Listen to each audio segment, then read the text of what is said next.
In this video, I'm going to show you the best compact cameras you can get at every price range. No matter your budget, I will help you find the best pick for your needs.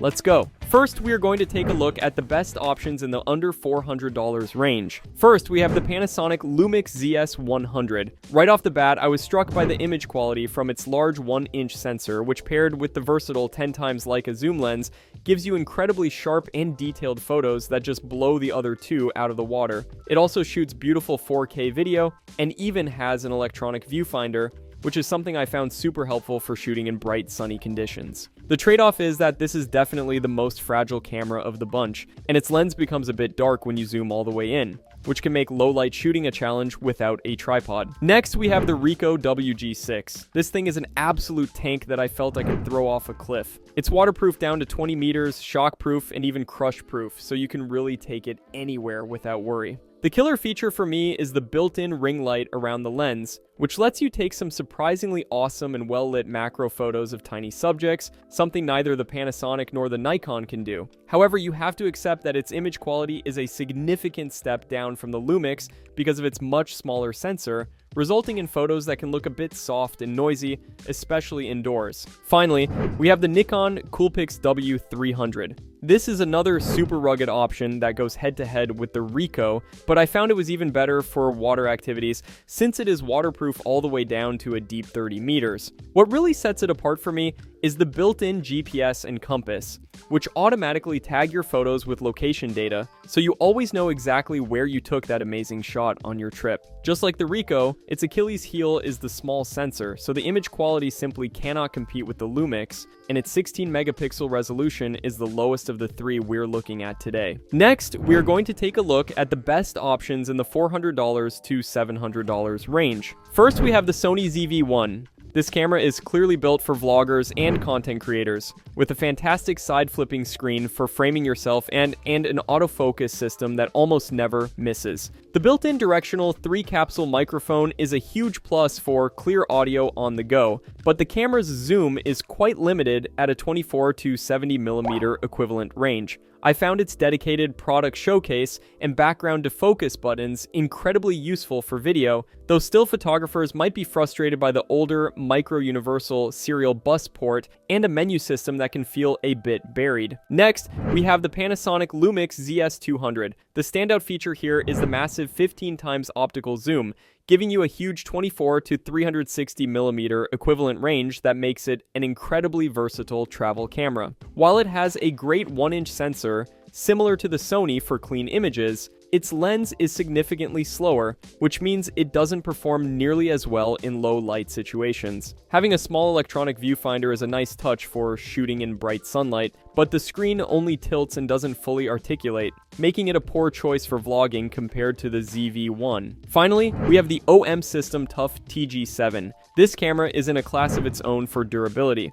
It's waterproof down to 15 meters and shockproof from over 2 meters, so you can take it places you'd never risk the other two. I was really impressed by its unique features like the advanced microscope macro mode for extreme close-ups and its built-in global positioning system. However, its much smaller sensor means the overall image and video quality, particularly in dim light, simply cannot compete with the detail from the Sony or the Panasonic. Next, we're going to take a look at the best options in the $700 to $1,200 range. First, we have the Canon PowerShot G5X Mark II, and what I love about this one is the pop-up electronic viewfinder, which is a lifesaver in bright sun, combined with a really useful 24 to 120 millimeter f1 8 to 2.8 lens that gives you more reach than the other two. The image quality from its 20.1 megapixel 1-inch sensor is sharp and vibrant, and that fast aperture lets in a ton of light for great looking photos and videos. However, it's a bit of a letdown for serious video shooters because it lacks a microphone input, which both the G7X and Sony have, and its 4K video comes with a noticeable crop. Next, we have the Canon PowerShot G7X Mark III, which is basically Canon's direct answer to vloggers. Adding that critical 3.5mm microphone jack the G5X misses, and even letting you stream directly to YouTube. This camera gives you beautiful uncropped 4K video from the same great 20.1 megapixel sensor, and the screen flips all the way up so you can frame yourself perfectly for vlogs or selfies. The trade-off is that you lose the fantastic electronic viewfinder from the G5X, and while its autofocus is good, I found it was not quite as snappy or reliable as what you get on the Sony. Finally, we have the Sony ZV-1 II, and honestly, its class-leading autofocus is what sets it apart, locking onto my face and eyes almost instantly, which the Canons sometimes struggle with, plus its new super-wide 18mm lens is perfect for handheld vlogging. Sony really thought about audio with an excellent built-in 3-capsule microphone, and its fully articulating screen flips out to the side, which I find much more useful than the top-flipping screens on the Canons, especially with a mic attached. The big catch here is the limited 18 to 50mm zoom range, which feels restrictive after using the Canons, and you will definitely need to buy extra batteries, because the included one just does not last very long at all. Next, we're going to take a look at the best options in the $1,200 to $2,000 range. First, we have the Sony CyberShot RX107. This thing is a pocket powerhouse, cramming an incredible 24 to 200mm zoom lens into a body I can easily slip to my jeans. The autofocus is just phenomenal, locking onto eyes and subjects with a speed that feels like it was pulled from a much more expensive camera, making it a fantastic all-in-one travel and video. However, the menus are famously complex and the tiny buttons can be a real pain if you have your hands. Plus, it's a very high price for a camera with a 1-inch sensor. Next, we have the Ricoh GR IIIx. What I love about this camera is the absolutely stunning image quality you get from its massive APS-C sensor and super sharp 40mm fixed lens,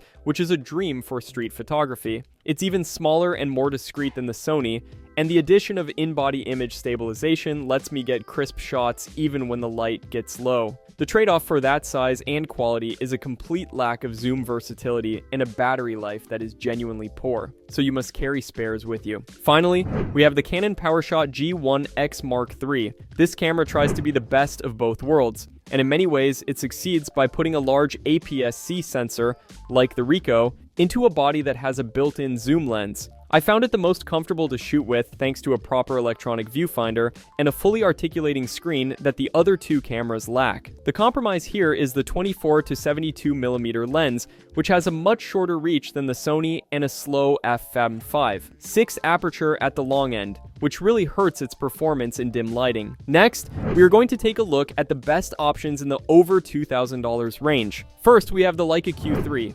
This camera packs a massive 60 megapixel full frame sensor that captures an insane amount of detail, and its fixed 28mm f1. 7 Summilux lens is just optically gorgeous. I found the addition of a tilting screen and the new snappy phase detection autofocus system to be huge quality of life upgrades that make it so much more versatile to shoot with. While the build quality is absolutely top tier and it has features like 8K video, you have to be comfortable with that very wide 28mm field of view, which is wider than the others here, and be prepared for a price tag that is significantly higher than the competition. Next, we have the Fujifilm X100VI. The shooting experience with this camera is just special, thanks to the tactile physical dials and Fujifilm's famous film simulations, but now it has a sharp 40 megapixel sensor, and for the first time, in-body image stabilization, which is a massive win for a compact like this. Its 35mm equivalent lens is a perfect middle ground for general photography, more traditional than the Leica's lens,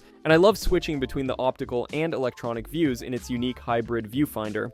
Keep in mind that this uses an APS-C sensor, not a full frame like the Leica or Sony, which can make a difference in very low light. And honestly, the biggest challenge is just trying to buy one because they are almost impossible to find in stock. Finally, we have the Sony CyberShot RX1R2. This thing is a little marvel of engineering, somehow fitting a 42 megapixel full frame sensor and a legendary 35mm f2 Zeiss lens into what is easily the most pocketable body of the three. For an older camera, its autofocus system is still impressively quick, and I really appreciate the clever pop-up electronic viewfinder that keeps the camera's profile so sleek when it's tucked away. You can definitely feel its age though, especially in the clunky menu system. The battery life is noticeably short compared to the others, and its rear screen is completely fixed, which feels very restrictive after getting used to the tilting screen on the Leica. Thanks for watching. I hope this video was helpful to you. If you found this video to be helpful, leave a like and subscribe for more videos like this in the future.